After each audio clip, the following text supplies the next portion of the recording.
Une nouvelle heure, 7 heures, une nouvelle approche et une nouvelle dynamique. Désormais à 7 heures, de lundi à vendredi, au-delà de la revue, les textes, les contextes et les prétextes pour ensemble informer et faire comprendre l'information.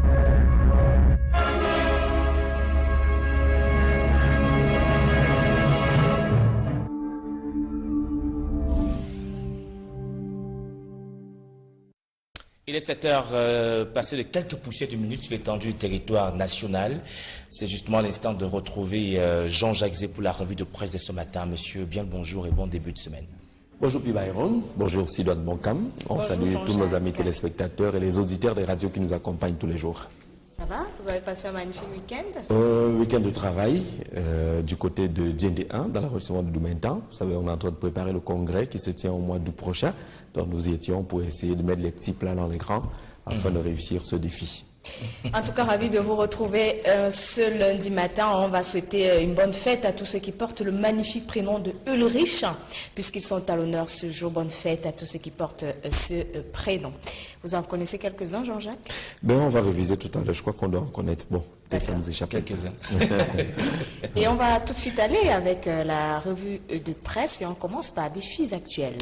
Et le défi du gouvernement aujourd'hui face aux difficultés économiques que traverse le Cameroun, face certainement à cet accord économique entre le Cameroun et le Fonds monétaire international, face à la circulaire du président Paul Biya portant préparation du budget 2018, il y a beaucoup de défis à relever justement selon les défis actuels qui est dans les kiosques ce matin. La fonction publique doit par exemple envisager des licenciements. D'ailleurs, le journal indique que les licenciements sont annoncés de ce côté-là avec les fonctionnaires fictifs qui vont être traqués. L'objectif étant de réduire les dépenses de l'État qui paie plus de 50 milliards de francs CFA chaque année pour leurs salaires, les salaires qui sont malheureusement alloués à ces fonctionnaires fictifs qui vont être traqués. Les défis actuels justement le proposent, la ligne d'attaque du gouvernement, les contours d'une chasse aux sorcières qui est annoncée. Il faut économiser justement, épargner les 50 milliards de francs CFA qui sont malheureusement dépensés par les pouvoirs publics. Et une question soulevée par défis actuels ce matin dans le cadre du zooming qui accompagne ce sujet développé à la grande une.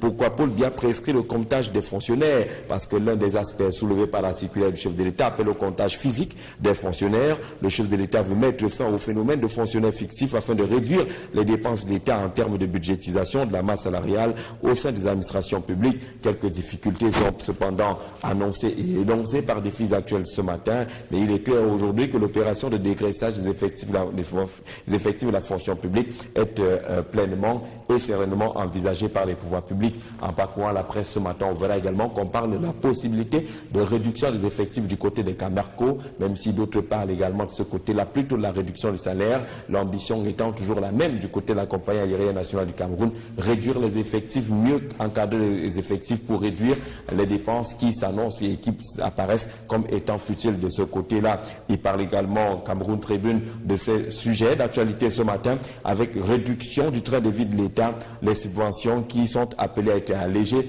Le chef de l'État constate également que plusieurs entreprises publiques et parapubliques bénéficient à hauteur de centaines de milliards de francs CFA, de ce qu'on appelle les subventions, une sorte de perfusion financière toujours accordée par les pouvoirs publics au profit de ces différentes entreprises. Il faut les alléger aujourd'hui, à la limite les réduire pour permettre justement à l'État de relever le défi de la réduction du train de vie de l'État. C'est beaucoup d'argent malheureusement dépensé pour appuyer encore certaines de ces sociétés qui ont même un statut tout à fait particulier et discutable tel que le présente Cameroun Tribune ce matin, qui indique justement que les dizaines d'établissements publics administratifs en bénéficient de ces subventions chaque année à coût de centaines de milliards de francs CFA pour aider donc l'État à réduire ses dépenses. Le président de la République demande de faire plus attention à ces différentes allocations. Le journal parle également de financement avec la question et le casse-tête du financement de l'Union africaine. La question a été abordée lors du 29e sommet qui vient de se clôturer du côté d'Addis Abeba. De ce côté-là, les pays africains ont pensé justement à l'autofinancement de l'Union africaine. Question un peu de tourner tourner le dos aux bailleurs de fonds internationaux qui, à travers leur financement, commencent à exercer des chantages et autres manipulations sur les États africains. Comment régler l'équation du financement? Interroge justement notre confrère dans un dossier qui est proposé ce matin. Et au-delà du financement, il y a le casse-tête de la sécurité. Les pays africains doivent également mettre en place des différents mécanismes pour répondre aux questions et aux défis sécuritaires. La presse parle également abondamment ce matin de l'assassinat ou de la mort de Monseigneur Bala, assassinat pour les évêques, la mort pour d'autres, mais le débat est ouvert ce matin et le point de plus, après la conférence de presse donnée par Monseigneur Samuel Cléda, qui est le président de la conférence épiscopale nationale du Cameroun, c'était samedi dernier, l'élément de plus est apporté ce matin par le journal L'Anecdote, qui apprend justement qu'il y a un collectif d'avocats qui est en train de se mettre en place et qui entend, soit aujourd'hui, soit dans les tout prochains jours, porter l'affaire devant les tribunaux, une plainte contre X pour brutalité, blessure et assassinat. Concernant justement l'affaire Monseigneur Bala, c'est la grande une l'anecdote ce matin. Des avocats vont porter plainte pour assassinat. Le titre choisi par notre confrère qui donne justement les raisons qui amènent et qui appellent ces avocats à porter cette affaire devant les juridictions. Le journal parle de ce collectif d'hommes en robe noire qui se constitue avec l'appui du clergé pour porter plainte contre X pour blessure, torture et assassinat du prélat. On apprend d'ailleurs que l'épiscopat et le diocèse de la localité de Bafia vont se constituer en partie civile, puisque c'est justement du côté de Bafia que sera déposée cette plainte contre X, donc pour assassinat de Monseigneur Bala, indiquant justement que le journal L'Anecdote, comme beaucoup d'autres, ne croit pas du tout à cette thèse finalement évoquée dans le communiqué du procureur général après la cour d'appel du centre il y a de cela quelques jours. Mais avant justement de poursuivre avec ce sujet, il faut s'arrêter également avec l'anecdote ce matin sur ce train de vie de l'État qui pose problème. Le sujet préoccupe. Il a été abordé plusieurs fois dans le cadre des différents conseils de cabinet tenus à la primature, mais rien n'a été fait pour justement amener les pouvoirs publics et le Cameroun à aller dans la réduction de son train de vie, notamment l'acquisition des véhicules. De ce côté-là, les acquisitions sont nombreuses, certaines ne sont pas bien orientées. Là où on a besoin par exemple de 4x4, on le trouve avec l'achat de berlines. Il y a également la situation problématique du garage administratif qui tisse quelques complicités avec gonflement de certaines factures, parce que les uns et les autres ont trouvé qu'avec le garage administratif, c'est également quelques poches de corruption et de détournement des deniers publics. C'est un sujet qui préoccupe, tel que l'indique justement l'anecdote ce matin, qui en termes de supplément nous propose une lecture sur le désordre urbain qui a pignon sur rue dans les différentes villes camerounaises à partir de Yaoundé, la capitale politique du Cameroun. Rebondissement avec l'affaire Monseigneur Jean-Marie Benoît Bala, c'est le titre choisi par le quotidien Émergence ce matin. Il a été brutalement assassiné, c'est ce que réitèrent les évêques du Cameroun à travers Monseigneur Samuel Cléda depuis samedi dernier. Le journal nous indique justement ces positions qui tranchent avec celles du procureur général après la cour d'appel du centre il y a cela quelques jours, en ajoutant également dans ce débat que la publication des conclusions finales de l'enquête ouverte par le Vatican sur la mystérieuse disparition de l'évêque Jean-Marie Benoît Bala est annoncée dans une semaine à Yaoundé, indique justement le quotidien Émergence, qui revient justement sur cette réaction de l'épiscopat camerounais qui maintient et soutient la thèse d'assassinat pour l'évêque de Bafia. D'ailleurs, la déclaration du MRC, le parti de Maurice Kamto, va également dans ce sens, même si cette déclaration-là condamne l'attitude des pouvoirs publics, condamne aussi ce communiqué, tout en indiquant que les Camerounais suivent avec une attention insoupçonnée le déroulement de cette affaire du décès de Monseigneur Bala, dans laquelle l'indépendance du judiciaire vis-à-vis du pouvoir public et des forces occultes et la crédibilité du gouvernement face à un peuple désormais éveillé, debout, sont engagés, indique Maurice Kamto pour le quotidien L'Épervier. C'est peut-être une victime, parlant justement de Monseigneur Bala, de la guerre du cardinalat, indiquant justement que son nom était de plus en plus prononcé comme pouvant accéder justement à ce grade entre guillemets de cardinal. A-t-il finalement assassiné dans cette bataille pour le cardinalat? Interroge le journal de Léopold Clovis Noudjo ce matin, qui revient également sur l'attitude de Monseigneur Samuel Cléda, qui pense finalement qu'au fond il y a une sorte de langue de bois développée par le président de la conférence épiscopale nationale du Cameroun. C'est à lire avec le quotidien l'épervier. C'est à découvrir également avec les journaux tels que Info Matin, qui nous vient de Douala ce matin, parlant justement du décès de Monseigneur Bala. L'Église catholique maintient la thèse de l'assassinat. C'est la grande une choisie par Info Matin relativement à la sortie de l'épiscopat et cette déclaration pendant la conférence de presse du président de la conférence épiscopale nationale du Cameroun. Le messager va pratiquement dans le même sens ce matin. Décès de Monseigneur Bala, indique le journal de Feu Pius Ndiaoué. Les évêques disent non au procureur. C'est une sorte d'opposition qu'affiche justement le messager ce matin entre le communiqué du procureur général près la cour d'appel du centre et cette nouvelle sortie des évêques du Cameroun. Et on indiquait justement que la presse parle ce matin de la situation de la compagnie aérienne nationale du Cameroun, Camerco, en annonçant avec le messager vers une baisse du salaire du personnel. Beaucoup d'autres sites parlent plutôt de la réduction des effectifs. Le journal d'intégration de Thierry Ndongo on parle également du décès de Monseigneur Bala parmi les titres à la grande une, avec le Vatican qui a choisi pour sa part de recadrer la communication de l'Église au cœur de cette affaire. Mais la grande une parle de la renaissance de Boko Haram. Des cas nombreux sont enregistrés dans le septentrion et cette révolte qui vient de Yaoundé avec le conseil de guerre qui vient de se tenir à travers la rencontre justement de la commission des bassins du lac Tchad et qui annonce justement l'assaut un espérant définitif qui va partir de Yaoundé, la capitale politique du Cameroun.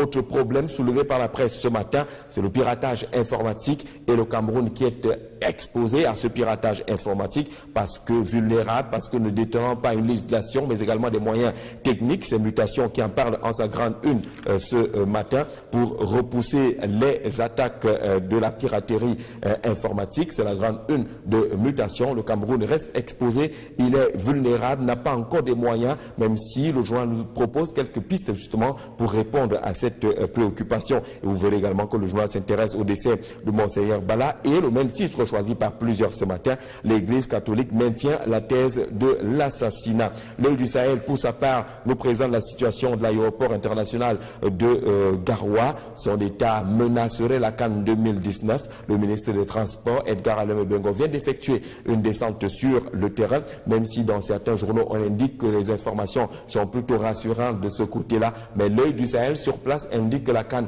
pourrait être menacée par l'état de l'aéroport international de Garoua. C'est à lire absolument. Et concernant justement le droit d'auteur, le journal parle de la réaction de Paul Biya qui a tranché sur le droit d'auteur. Il n'y a plus débat autour de cette question. On attend justement la mise en place d'une structure à même de gérer les droits d'auteur pour le monde culturel de notre pays. Le journal indépendant, pour sa part, nous parle de revendications. Cette fois-ci, l'ultimatum des séparatistes au pouvoir qui donne quelques points, quelques lignes. C'est le journal de Max Panjo qui nous en parle ce matin avec la photo de l'honorable Wirba à la grande une, parlant justement de ces revendications et les points attendus comme devant être réglés par les pouvoirs publics. Sinon, une phase de radicalisation pourrait commencer de ce côté-là. Pour ce qui est justement du décès de Monseigneur Bala, on voit la petite une choisie par le journal, les contre-vérités des résultats d'autopsie, propose notre confrère, tout comme Repère qui est dans les kiosques ce matin, qui nous indique justement que l'Assemblée des évêques d'Afrique centrale qui va s'ouvrir officiellement aujourd'hui, le chef de l'État y sera représenté par le ministre de l'administration territoriale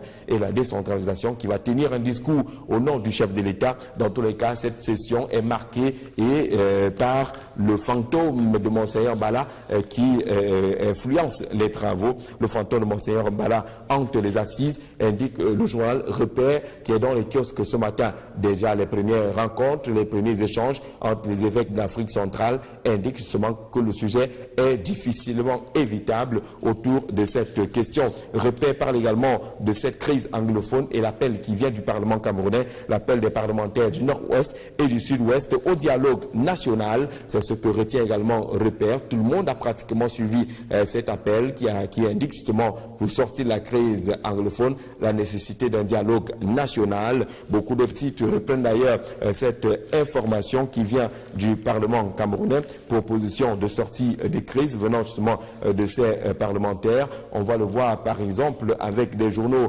tels que The Horizon qui parle également du SDF et autres qui parlent d'un dialogue national, un forum sous la forme d'un dialogue qui pourrait permettre justement de trouver des voies de sortie à cette crise anglophone qui a déjà duré dans notre pays. Le Guardian Post parle également de la nécessité de ce dialogue, l'appel qui vient du Parlement, tout en reparlant et évoquant également cette situation et la réaction justement de l'Église au sujet de l'assassinat de Monseigneur Bala, mais également le problème scolaire dans le nord-ouest et le sud-ouest. C'est avec le Guardian Post ce matin. La nouvelle nous parle également des évêques qui acculent le gouvernement avec la réaction justement de la conférence épiscopale nationale du Cameroun qui met pratiquement dos au mur le gouvernement, indique notre confrère, même si la question encore de la séparation des pouvoirs est soulevée. La grande hulle cependant nous parle d'un transfert illicite des capitaux au cœur du ministère des Finances. C'est le sujet choisi par la nouvelle ce matin. L'orphelin interroge également la conférence épiscopale des régions qui s'ouvre à Yaoundé. Les évêques veulent redorer le blason de l'église catholique. Les prélats maintiennent leur position sur la thèse de l'assassinat de Monseigneur Bala. C'est également la lecture que propose le journal L'Orphelin qui est dans les kiosques ce matin, tout en interrogeant l'état de la communication du côté de la présidence de la République. À quoi sert la cellule de la communication de la présidence de la République? C'est le sujet évoqué par L'Orphelin ce matin. Le journal Le Soir nous indique que la session parlementaire s'est certes refermée avec un bilan assez costaud quand même en termes d'examen et d'adoption de projets de loi de ce côté-là, mais c'est un travail qui s'est passé également avec beaucoup de scandales qui sont énumérés par l'outil hebdomadaire Le Soir qui est dans les kiosques ce matin. Et puis question de développement avec Crise et Solutions qui interroge le développement dans la partie est du Cameroun. Les élus de ce côté-là parlent de quelques besoins, notamment la construction et le bitumage de l'axe routier Bertois-Batouré, Yokadouma, Melundou, une préoccupation majeure des élus du Soleil Levant, titre le journal Crise et Solutions qui est dans les kiosques ce matin. Et puis des questions économiques avec Inco Matin qui parle du Fonds monétaire international avec une question: le FMI est-il la source des défis économiques du Cameroun, plongeant ainsi dans l'actualité ambiante dans les rapports entre le Cameroun et le Fonds monétaire international avec des accusations qui vont pratiquement dans tous les sens, mais une question qui est recadrée, qui est appelée à recadrer le débat ce matin. Le FMI est-il la source des défis économiques du Cameroun, parlant économie et cette bataille qui perdure dans le cadre du transfert d'argent, les basses manœuvres de MTN et Orange contre Express Union, c'est le financier d'Afrique qui reparle encore de cette actualité ce matin. L'un des titres choisis également par notre confrère indique que le franc CFA ne sera pas du tout dévalué. C'est ce qui revient du côté du gouvernement de la Banque des États de l'Afrique centrale. Le gouverneur est formel là-dessus. Et puis ce scandale que présente Afrique Presse, le dernier mai de la presse au Cameroun, scandale à l'université de Douala, c'est un colloque international qui a été renvoyé sine-die. Il ne s'agit pas d'un renvoi simple, ce sont des batailles qui sont soulignées par notre confrère ce matin et qui gangréneraient aujourd'hui l'université de Douala avec comme résultat le renvoi de ce colloque international pour ne pas aller jusqu'à l'annulation totale, puisque le journal Afrique Presse pose une série de questions et nous présente également les visages des nouveaux commis de l'État en poste à la tête de quelques structures récemment nommées par le chef de l'État, ou du côté du tribunal criminel spécial, du côté de l'arrêté également, du côté de la caisse autonome d'amortissement. Ces trois responsables sont présentés par notre confrère ce matin, histoire d'avoir une idée précise de leur profil. Merci Jean-Jacques pour cette belle lecture des unes proposées par nos amis de la presse écrite ce matin. On a justement parmi les sujets retenus sur lequel on va avoir ton analyse, si bien mon cas. Évidemment, Byron, on parle encore de la réduction du train de vie de l'État. C'est vrai qu'on en a abondamment parlé la semaine dernière, Jean-Jacques. Et ce matin, on apprend à travers certains journaux que de nombreux fonctionnaires pourraient être licenciés.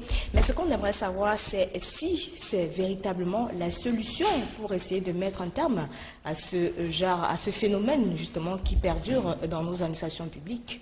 Ce qui est sûr aujourd'hui, l'État a besoin de faire de l'économie. L'État a besoin d'avoir une certaine visibilité, une traçabilité de la fonction publique et du fichier solde de l'État. Ce qui est sûr également, l'État est un peu étouffé par la présence assez importante de ces fonctionnaires fictifs. Vous avez vu le chiffre proposé par la presse ce matin, pratiquement 50 milliards. Si on se dit que l'État dépense chaque mois un peu plus de 70 milliards, vous voyez qu'il y a une grande partie de cet argent qui est reversé à des fonctionnaires fictifs. Les fonctionnaires fictifs sont des fonctionnaires soit fantômes, soit ceux qui ont 1, 2, voire 3 matricules et qui réussissent quand même à toucher de l'argent sur la base justement de ces faux documents, alors que les personnels qui sont affectés et qui ont besoin de toucher cet argent n'existent même pas. Et vous voyez pourquoi le président de la circulaire appelle au décomptage physique des personnels de l'État, c'est-à-dire que les données, les documents et autres peuvent être manipulés. Maintenant, on va vous aligner comme à une certaine époque pour savoir exactement combien vous êtes et qui vous êtes. On va compter avec les bâtonnets 1, 2, 3, on vérifie vos documents et on constate si vous êtes effectivement fonctionnaire ou pas. On notera également que parmi ces fonctionnaires fictifs, il y en a qui sont sur la base des faux documents, des faux diplômes. La presse parle également de faux diplômés aujourd'hui au niveau de la fonction publique. Ils sont nombreux et également ils doivent être traqués. Vous voyez que c'est un travail de toilettage qui est très important pour la première étape. L'autre étape appelle à la réduction du train de vie de l'État. C'est vrai que les deux dossiers sont un peu liés par l'acquisition des matériels, notamment les véhicules. C'est un vieux problème. Je suis sûr que du côté de la prison, le collègue Finoni Ephraim nous écoute. Lorsqu'il était Premier ministre, il avait engagé justement un combat qu'il voulait solide contre l'acquisition fantaisiste des véhicules de fonction au Cameroun.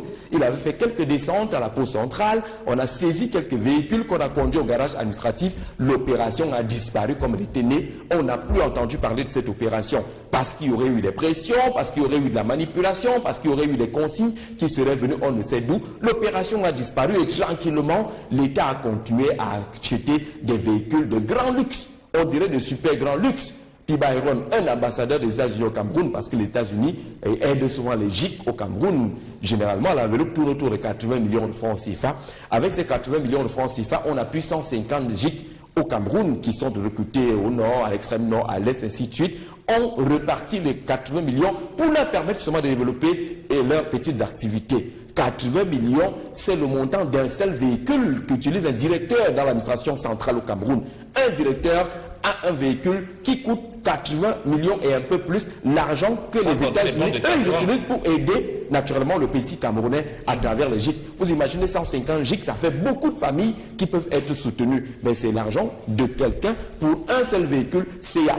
La voiture qui est utilisée pour transporter la belle famille, pour amener l'enfant à l'école, pour amener madame au marché, malheureusement qui se retrouve dans des circuits qui n'ont rien à voir avec le fonctionnement normal. Il y a donc cette dépense inutile et le Cameroun aujourd'hui a tout traversé une période de crise. Il ne faut pas qu'on mâche les mots. Maintenant, lorsqu'on parle de cette réduction du train de vie de l'État aujourd'hui, on a l'impression que c'est quelque chose de nouveau, que c'est quelque chose de particulier. Ça a été abordé 1001 fois, mais on n'est jamais allé au bout de cette opération. Mais de quoi s'agit-il? Lorsqu'on en parle aujourd'hui, si vous êtes attentif, vous verrez demain ou après-demain, avec Cameroun Tribune, les appels d'offres. On veut acheter des véhicules de telle nature pour telle opération. Parfois même, le véhicule, et les journaux le disent ce matin, ne correspondent même pas au profil du travail. C'est-à-dire là, vous avez besoin d'un 4x4, un monsieur commande plutôt les berlines pour parader entre Yaoundé et Soir, pour tromper les étudiants ici en Wekele, au lieu d'aller avec le véhicule faire le travail qui va être rentable pour les pouvoirs publics. Il y a donc, lorsque vous regardez un cortège là en route, c'est immense.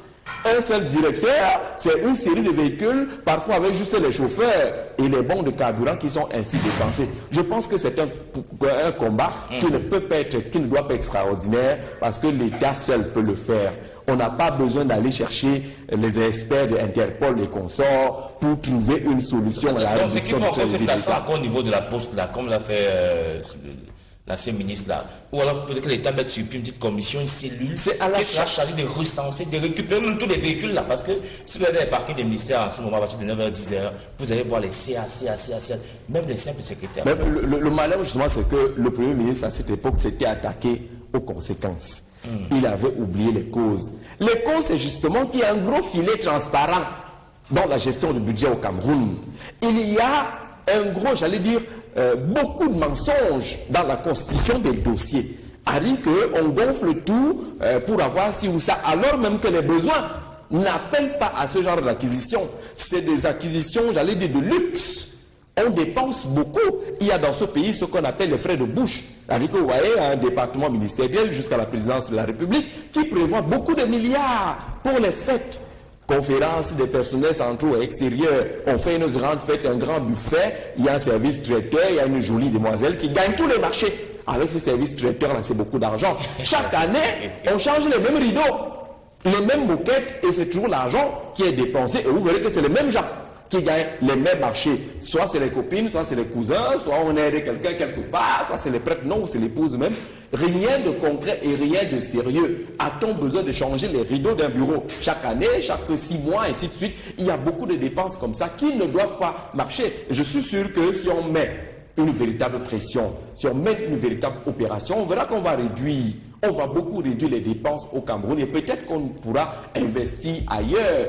On a besoin d'argent, on est en train d'aller prendre de l'argent un peu partout à travers le monde, mais lorsque l'argent arrive, on le dépense de manière fantaisiste. C'est ça le problème du Cameroun. On espère que la circulaire du chef de l'État va être suivie et que le président de la République, au-delà de la circulaire, va frapper du poing sur la table pour dire qu'il y en a marre, il faut que ça s'arrête, ce genre de choses, parce que ce n'est pas caché. Restez dans votre sous-quartier que viendront vous agresser les CA. Allez dans les lieux de prière des pasteurs nouveaux là. Vous verrez comment les CA entrent là-bas. Je ne sais pas pourquoi ils sont très intéressés par cette prière-là avec les grosses voitures de l'État. On bénit, on verse le vin, on verse je ne sais pas trop quoi. Merci Jean-Jacques pour la revue de ce matin et les analyses apportées. C'est un début de semaine. Qu'est-ce que vous pouvez souhaiter à nos chers téléspectateurs ce matin? Ben, beaucoup de bonheur. Oui. Beaucoup de bonheur. De rester comme on sait le faire au Cameroun dans la prière. D'avoir du recul, de ne pas, j'allais dire, se livrer à tout ce qui est dit, tout ce qui est donné dans les réseaux sociaux. Il faut beaucoup de recul, il faut avoir un vrai ami qui sélectionne tout ce qui est dit de ce côté-là, parce que si vous mettez le cœur, vous allez vous rendre compte que vous allez brûler votre propre maison à partir de ce qui est dit de ce côté-là. Et le Camerounais sait réfléchir, et un homme qui réfléchit n'est pas celui qui agit, qui réagit. Sans prendre le recul nécessaire et de faire confiance, comme on dit chez nous, que la nuit porte conseil. Chaque fois que vous avez un problème, livrez-vous à la nuit. Et nos grands-parents nous ont expliqué, quand on dit que la nuit porte conseil, ce n'est pas la nuit noire qui porte conseil. C'est quand vous rentrez chez vous et que vous retrouvez votre partenaire, votre voisin du lit, qui a un peu plus de recul dans certaines choses et qui vous dit, attention, ce que tu as dit là, ou ce que tu as fait là, je pense, ci ou ça, il faut faire confiance à la nuit. Merci beaucoup, monsieur. On va dire bonjour au lieutenant Bidja Efwa Bertin Didier, en service à la présidence de la République. Et puis, on va pouvoir vous accompagner avec une plage publicitaire pour nos partenaires. Ils sont d'ailleurs nombreux et qui pourront passer tour à tour tout à l'heure. Monsieur, passez un très bon début de semaine. Merci, monsieur. Madame, très bonne semaine. Merci, Jean-Jacques. Très bon début de semaine. Et on vous retrouve à 20h pour le journal. Bonsoir. Année pour leurs salaires, les salaires qui sont malheureusement alloués à ces fonctionnaires fictifs qui vont être traqués. Les défis actuels justement nous proposent la ligne d'attaque du gouvernement, les contours d'une chasse aux sorcières qui est annoncée. Il faut économiser justement, épargner les 50 milliards de francs CFA qui sont malheureusement dépensés par les pouvoirs publics. Et une question soulevée par défis actuels ce matin dans le cadre du zooming qui accompagne ce sujet développé à la grande une. Pourquoi Paul Biya prescrit le comptage des fonctionnaires? Parce que l'un des aspects soulevés par la circulaire du chef de l'État appelle au comptage physique des fonctionnaires. Le chef de l'État veut mettre fin au phénomène de fonctionnaires fictifs afin de réduire les dépenses de l'État en termes de budgétisation de la masse salariale au sein des administrations publiques. Quelques difficultés sont cependant annoncées et énoncées par défis actuels ce matin, mais il est clair aujourd'hui que l'opération de dégraissage des effectifs de la fonction publique est pleinement et sereinement envisagée par les pouvoirs publics. En parcourant la presse ce matin, on verra également qu'on parle de la possibilité de réduction des effectifs du côté des Camerco, même si d'autres parlent également de ce côté-là, plutôt de la réduction du salaire, l'ambition étant toujours la même du côté de la compagnie aérienne nationale du Cameroun, réduire les effectifs, mieux encadrer les effectifs pour réduire les dépenses qui s'annoncent et qui apparaissent comme étant futiles de ce côté-là. Il parle également, Cameroun Tribune, de ces sujets d'actualité ce matin, avec réduction du train de vie de l'État, les subventions qui sont appelées à être allégées. Le chef de l'État constate également que plusieurs entreprises publiques et parapubliques bénéficient à hauteur de centaines de milliards de francs CFA, ce qu'on appelle les subventions, une sorte de perfusion financière toujours accordée par les pouvoirs publics au profit de ces différentes entreprises. Il faut les alléger aujourd'hui, à la limite les réduire pour permettre justement à l'État de relever le défi de la réduction du train de vie de l'État. C'est beaucoup d'argent malheureusement dépensé pour appuyer encore certaines de ces sociétés qui ont même un statut tout à fait particulier et discutable tel que le présente Cameroun Tribune ce matin, qui indique justement que les des dizaines d'établissements publics administratifs en bénéficient de ces subventions chaque année à coût de centaines de milliards de francs CFA pour aider donc l'État à réduire ses dépenses. Le président de la République demande de faire plus attention à ces différentes allocations. Le journal parle également de financement avec la question et le casse-tête du financement de l'Union africaine. La question a été abordée lors du 29e sommet qui vient de se clôturer du côté d'Addis Abeba. De ce côté-là, les pays africains ont pensé justement à l'autofinancement de l'Union africaine. Question un peu de tourner le dos aux bailleurs de fonds internationaux qui, à travers leur financement, commencent à exercer des chantages et autres manipulations sur les États africains. Comment régler l'équation du financement? Interroge justement notre confrère dans un dossier qui est proposé ce matin. Et au-delà du financement, il y a le casse-tête de la sécurité. Les pays africains doivent également mettre en place des différents mécanismes pour répondre aux questions et aux défis sécuritaires. La presse parle également abondamment ce matin de l'assassinat ou de la mort de Monseigneur Bala, assassinat pour les évêques, la mort pour d'autres, mais le débat est ouvert ce matin et le point de plus après la conférence de presse donnée par Monseigneur Samuel Cléda, qui est le président de la conférence épiscopale nationale du Cameroun, c'était samedi dernier. L'élément de plus est apporté ce matin par le journal L'Anecdote, qui apprend justement qu'il y a un collectif d'avocats qui est en train de se mettre en place et qui entend, soit aujourd'hui, soit dans les tout prochains jours, porter l'affaire devant les tribunaux, une plainte contre X pour brutalité, blessure et assassinat. Concernant justement l'affaire Monseigneur Bala, c'est la grande une, l'anecdote ce matin. Des avocats vont porter plainte pour assassinat. Le titre choisi par notre confrère qui donne justement les raisons qui amènent et qui appellent ces avocats à porter cette affaire devant les juridictions. Le journal parle de ce collectif d'hommes en robe noire qui se constitue avec l'appui du clergé pour porter plainte contre X pour blessure, torture et assassinat du prélat. On apprend d'ailleurs que l'épiscopat et le diocèse de la localité de Bafia vont se constituer en partie civile, puisque c'est justement du côté de Bafia que sera déposée cette plainte contre X, donc pour assassinat de Monseigneur Bala, indiquant justement que le journal L'Anecdote, comme beaucoup d'autres, ne croit pas du tout à cette thèse finalement évoquée dans le communiqué du procureur général après la cour d'appel du centre il y a de cela quelques jours. Mais avant justement de poursuivre avec ce sujet, il faut s'arrêter également avec l'anecdote ce matin sur ce train de vie de l'État qui pose problème. Le sujet préoccupe. Il a été abordé plusieurs fois dans le cadre des différents conseils de cabinet tenus à la primature, mais rien n'a été fait pour justement amener les pouvoirs publics et le Cameroun à aller dans la réduction de son train de vie, notamment l'acquisition des véhicules. De ce côté-là, les acquisitions sont nombreuses, certaines ne sont pas bien orientées. Là où on a besoin par exemple de 4x4, on le trouve avec l'achat de berlines. Il y a également la situation problématique du garage administratif qui tisse quelques complicités avec gonflement de certaines factures, parce que les uns et les autres ont trouvé qu'avec le garage administratif, c'est également quelques poches de corruption et de détournement des deniers publics. C'est un sujet qui préoccupe, tel que l'indique justement l'anecdote ce matin, qui en termes de supplément nous propose une lecture sur le désordre urbain qui a pignon sur rue dans les différentes villes camerounaises à partir de Yaoundé, la capitale politique du Cameroun. Rebondissement avec l'affaire Monseigneur Jean-Marie Benoît Bala, c'est le titre choisi par le quotidien Émergence ce matin. Il a été brutalement assassiné, c'est ce que réitèrent les évêques du Cameroun à travers Monseigneur Samuel Cléda depuis samedi dernier. Le journal nous indique justement ces positions qui tranchent avec celles du procureur général après la cour d'appel du centre, il y a de cela quelques jours, en ajoutant également dans ce débat que la publication des conclusions finales de l'enquête ouverte par le Vatican sur la mystérieuse disparition de l'évêque Jean-Marie Benoît Bala est annoncée dans une semaine à Yaoundé, indique justement le quotidien Émergence, qui revient justement sur cette réaction de l'épiscopat camerounais qui maintient et soutient la thèse d'assassinat pour l'évêque de Bafia. D'ailleurs, la déclaration du MRC, le parti de Maurice Kamto, va également dans ce sens, même si cette déclaration-là condamne l'attitude des pouvoirs publics, condamne aussi ce communiqué, tout en indiquant que les Camerounais suivent avec une attention insoupçonnée le déroulement de cette affaire du décès de Monseigneur Bala, dans laquelle l'indépendance du judiciaire vis-à-vis du pouvoir public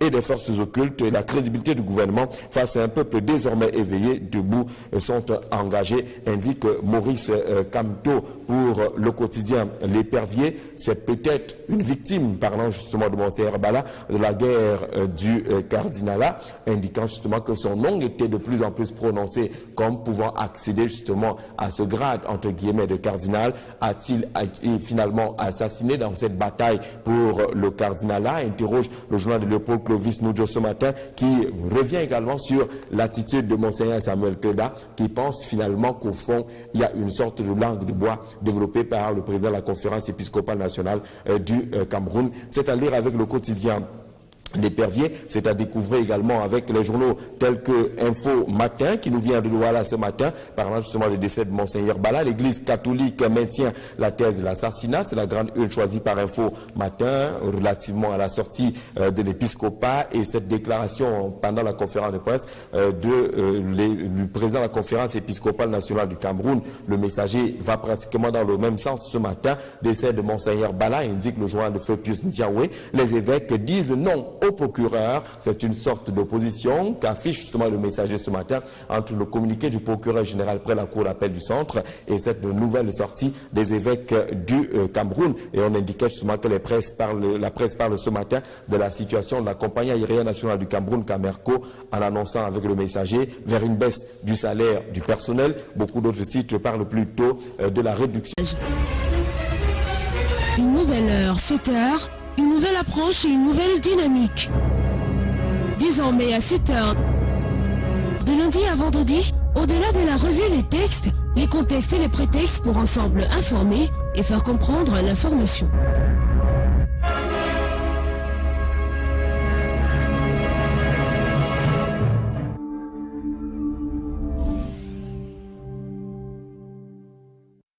Il est 7 heures passé de quelques poussières de minutes sur l'étendue du territoire national. C'est justement l'instant de retrouver Jean-Jacques Zé pour la revue de presse de ce matin. Monsieur, bien le bonjour et bon début de semaine. Bonjour Pibayron, bonjour Sidoine Bonkam. On salue tous nos amis téléspectateurs et les auditeurs des radios qui nous accompagnent tous les jours. Ça va? Vous avez passé un magnifique week-end? Week-end de travail du côté de Djendé 1 dans l'arrondissement de Doumentan. Vous savez, on est en train de préparer le congrès qui se tient au mois d'août prochain. Donc nous y étions pour essayer de mettre les petits plats dans les grands afin de réussir ce défi. En tout cas, ravi de vous retrouver ce lundi matin. On va souhaiter une bonne fête à tous ceux qui portent le magnifique prénom de Ulrich, puisqu'ils sont à l'honneur ce jour. Bonne fête à tous ceux qui portent ce prénom. Vous en connaissez quelques-uns, Jean-Jacques? Ben, on va réviser tout à l'heure. Je crois qu'on doit en connaître. Bon, peut-être ça nous échappe. Quelques-uns. Et on va tout de suite aller avec la revue de presse et on commence par des défis actuels. Et le défi du gouvernement aujourd'hui face aux difficultés économiques que traverse le Cameroun, face certainement à cet accord économique entre le Cameroun et le Fonds monétaire international, face à la circulaire du président Paul Biya portant préparation du budget 2018. Il y a beaucoup de défis à relever justement selon des défis actuels qui est dans les kiosques ce matin. La fonction publique doit par exemple envisager des licenciements. D'ailleurs, le journal indique que les licenciements sont annoncés de ce côté-là avec les fonctionnaires fictifs qui vont être traqués. L'objectif étant de réduire les dépenses de l'État qui perd plus de 50 milliards de francs CFA chaque